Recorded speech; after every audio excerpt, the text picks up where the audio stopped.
And so then these overfed toxic fat cells, then they're starting to release chemicals and hormones back into the body, causing, further metabolic disruption. Is that correct? Correct, right. So basically, all of your fat cells have a maximum diameter. And once you have hit or exceeded this diameter, your fat cells are extremely unhappy and they're literally inflamed. They're literally sick and dying. You have all these macrophages who are cleaning up inflamed or sick or dying fat cells. And that's why people who are energy toxic and really overweight have very high systemic inflammation, because this overfilled fat is extremely inflammatory. And then you get all these cytokines, and then you get all this inflammatory markers. And being quote unquote over fat is one of the most inflammatory things you can have, which is really another big driver of vascular disease and other complications of diabetes.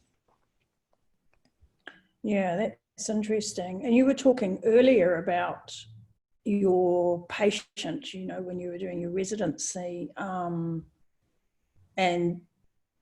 your mentors saying, well, had you checked their cholesterol levels? But really it's it's kind of this inflammatory process that is leading to the heart disease, isn't it, rather than the actual cholesterol levels themselves?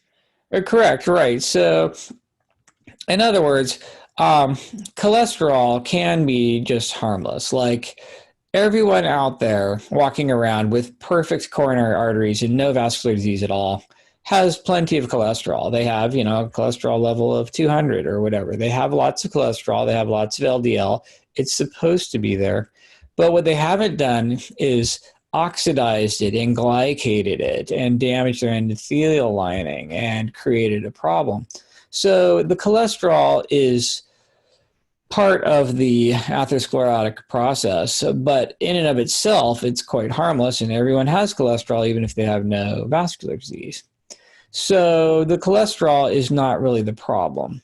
The problem is inflammation and glycating and oxidizing your cholesterol and then damaging your endothelial lining, and that causes vascular disease. And I think that a lot of people don't see the forest for the trees when it comes to cholesterol. They're like, look, this artery is clogged with cholesterol, with LDL particles, so LDL causes vascular disease. Well, that's kind of like saying gravity causes plane crashes. Yes, gravity will be part of the process in every single plane crash.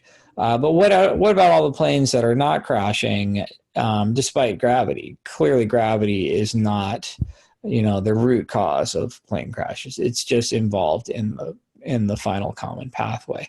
So we kind of had the wrong idea about cholesterol.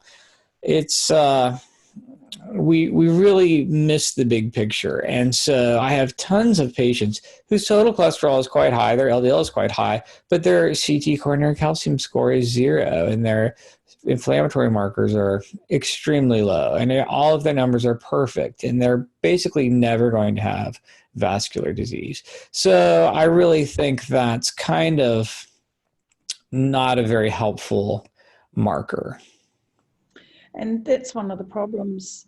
People go to their GP, they try lowering their carbohydrates, and then end up with that problem. Their cholesterol levels go up a little bit, but like you say, their glucose, their insulin, their inflammatory markers, their triglycerides all come down, but that's ignored, and they're told, stop this diet, don't do this diet, you're going to kill yourself. Right. And personally, my total cholesterol is higher now than when I was a vegan. But or a vegetarian rather, I was never a vegan, I was a vegetarian. But every other marker you could measure is better. So I'm really, I'm asking myself the question, how bad could this really be? And the answer is not that bad.